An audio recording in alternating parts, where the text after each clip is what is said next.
revient en mémoire.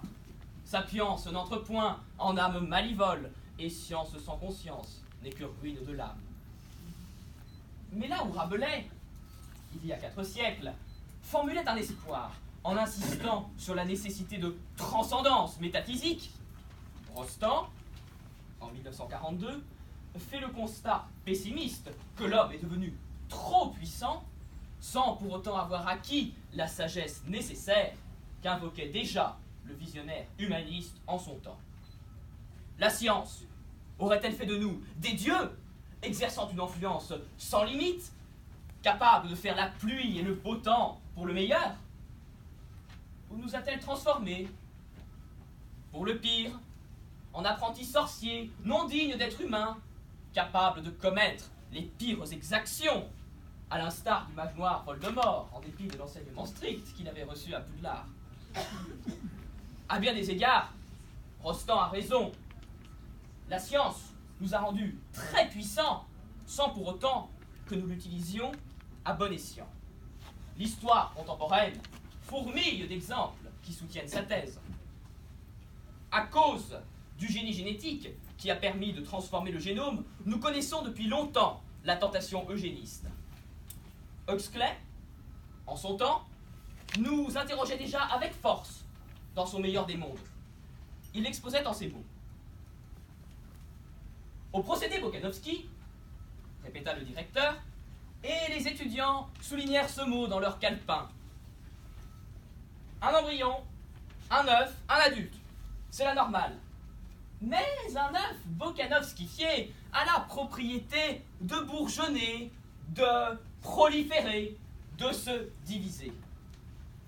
À chaque œuf correspondra un embryon parfaitement formé et à chaque embryon un adulte de taille complète.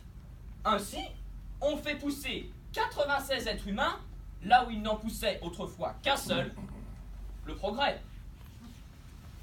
À cause de la physique nucléaire qui a permis de provoquer des catastrophes, qui a permis de provoquer des réactions en chaîne, parfois incontrôlées. Nous connaissons depuis la Seconde Guerre mondiale des catastrophes militaires et civiles. Cela aboutit, vous le savez tous ici, à des situations indicibles comme Hiroshima et Nagasaki, ou plus récemment Tchernobyl et Fukushima. Incapable de trouver les mots pour peindre une pareille horreur, je laisse à Dante le soin de préciser ma pensée dans son 14e chant de l'enfer. Ainsi, le feu maudit tombait dans la carrière, comme on voit s'allumer l'amorce sur la pierre. Le sable prenait feu, doublant les cris des morts. Leurs misérables mains s'épuisaient à la tâche, secouant de ci, de là, s'appuyant sans relâche, chaque tison nouveau qui leur brûlait le corps. À cause de la chimie alimentaire qui a permis d'accroître de façon exponentielle les rendements agricoles, nous connaissons, depuis des décennies, des graves problèmes de santé publique. Du benzène dans le Perrier, des œufs contaminés au fipronil, la vache folle, nous prouve bien que nous ne savons plus rien de ce que nous mangeons. À cause de l'innovation numérique, nous connaissons aujourd'hui, et plus encore demain, des risques liés à l'omniprésence de l'intelligence artificielle. Et contrairement aux Troyens, je crois aux Cassandres, qui voient dans l'avènement des GAFA, Google, Amazon, Facebook, Apple, se profiler un funeste avenir. Pour autant, se limiter à ce constat serait insuffisant, car, malgré tout, cette omniscience a conduit à des avancées spectaculaires. Grâce au génie génétique, nous sommes en mesure de sauver des maladies en réparant l'ADN, et peut-être demain, grâce à la thérapie génique, sauver de nombreuses vies. Grâce à la physique nucléaire, nous sommes en mesure de fournir l'énergie suffisante. La fusion nucléaire représente d'ailleurs un bel espoir pour l'avenir. Grâce à la chimie alimentaire, nous sommes en mesure d'alimenter les 7 milliards d'hommes sur Terre. Grâce à l'innovation numérique, nous sommes en mesure d'améliorer notre vie quotidienne.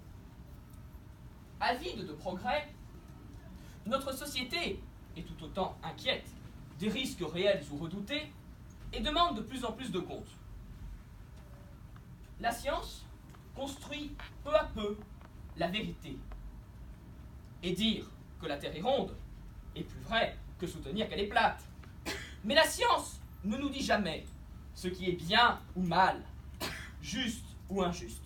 C'est là le domaine de l'éthique, nous explique Pierre Lénat. Ainsi, l'innovation numérique, qui permet de contrôler les connaissances comportementales à travers la maîtrise de données, n'a jamais autant convoqué l'éthique. Ces avancées extraordinaires interrogent de plus en plus sur la place du consentement de l'être humain et peuvent faire craindre l'avènement d'une nouvelle forme de totalitarisme de velours qui irait au-delà d'une société de surveillance généralisée. Imaginez ne fût-ce qu'un seul instant, une société où, en amont, serait modifié notre patrimoine génétique et, en aval, serait dictée notre conduite. Ce dont nous avons besoin, en fait, c'est de construire, pour l'avenir, une civilisation qui associe technologie et humanisme au lieu de les opposer. Penser l'action, se demander ce qui constitue un progrès pour l'humanité, définir ce qui est souhaitable pour l'homme, se demander ce qui caractérise l'être humain. Voilà ce à quoi nous invite Jean Rostand, car nous ne sommes ni des dieux, ni des êtres inutiles, mais des roseaux pensants. Remettre l'homme et ses émotions au cœur de la pensée scientifique, telle est notre voie. Van Gogh le soulignait déjà avec justesse. N'oublions pas que les petites émotions sont les capitaines de nos vies, et qu'à celles-ci, nous obéissons sans le savoir. À cette société envahie par la science, il nous appartient d'associer et non d'opposer une société de la connaissance.